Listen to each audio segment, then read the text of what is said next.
Sir, Rahul Gandhi ने कहा है कि ममता बंगाल में जो है भाजपा के लिए रास्ता खोल रही है, राज्य में महिलाएं सुरक्षित नहीं। अरे राहुल गांधी क्या कहता है?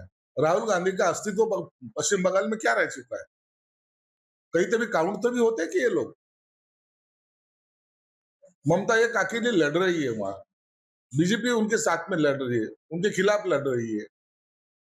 ऐसे वक्त अपना राहुल गांधी, जिसका पक्ष का कोई वहां स्थान नहीं है, कोई चुन के आएगा ऐसा कोई गारंटी ही नहीं है, वो लोग अभी ऐसे स्टेटमेंट देके खुद का बचाव करने की कोशिश कर रहे हैं। वहां ये टाइम बीजेपी सत्ते पे आएगी ऐसा जब चित्र दिख रहा है, तो ये राहुल गांधी की स्टेटमेंट बाजी अभी शुरू हो गई।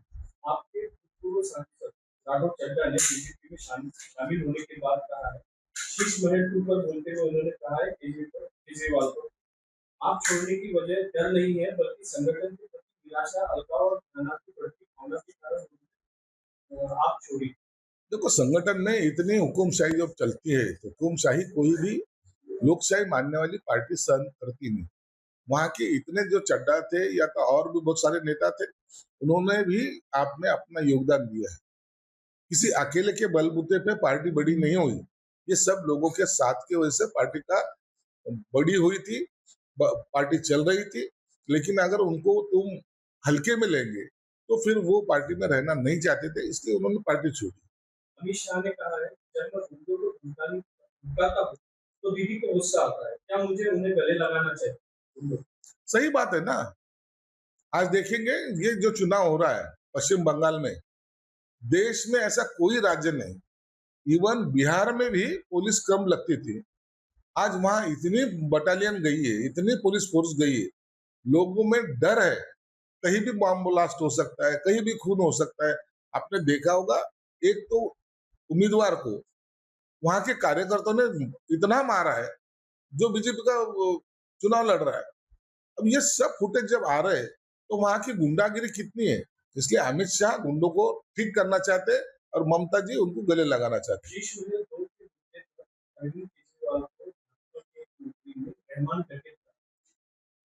देखो, अब कौन किसको क्या कहता है, हर कोई गांधी जी बोल के अपना रूप दिखाता है और अफजल खान की भूमिका में कब जाता है पता नहीं चलता। इसलिए ये पॉलिटिक्स है, कौन कौन से अपनी भूमिका बदलेगा, कहाँ क्या करेगा, इसके बारे में अभी बोलना उचित नहीं है। ये चलते रहेगा, लेकिन लोग ये सब देखते हैं।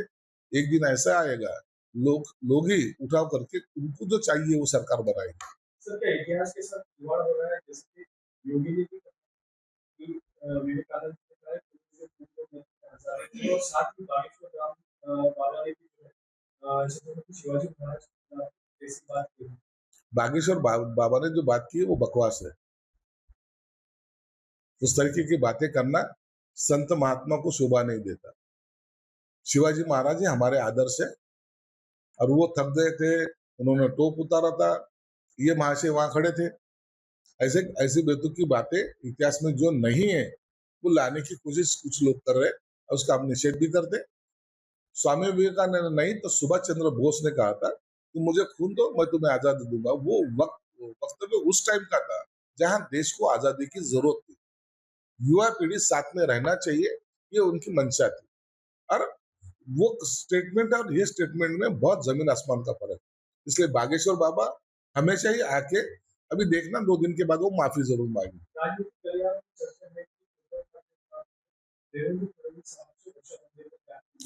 अरे पार्टी बेचारी मजबूर है, कहीं मिलती होगी तो मिलने दो ना, क्या हो रहा है उसमें।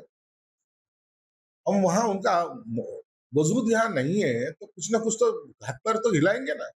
हम मिले कि नहीं मिले वो बात अलग है, लेकिन कोशिश करना उनका भी तो काम है, वो कर रहे होंगे। उनको सब अपने शुभेच्छा हमारी। उसी पे संजय राउत ने कहा है कि आप इंतजार कीजिए, आने वाले वक्त में कुछ घटनाएं होने वाली है। क्या ये एकीकरण का इशारा है? संजय राउत अभी अमेरिका के डोनाल्ड ट्रंप से भी युति करने जा रहा है, तो ये बड़ी घटना भी इसी सामने आएगी। वो पागल है, वो उसको पता ही नहीं चलता कब क्या बोलना चाहिए। पार्टी के कितने टुकड़े करना चाहता है उसको भी पता नहीं। इसलिए भविष्य में वो पार्टी जब तक खत्म नहीं होती तब तक संजय राउत की आत्मा शांत नहीं होगी।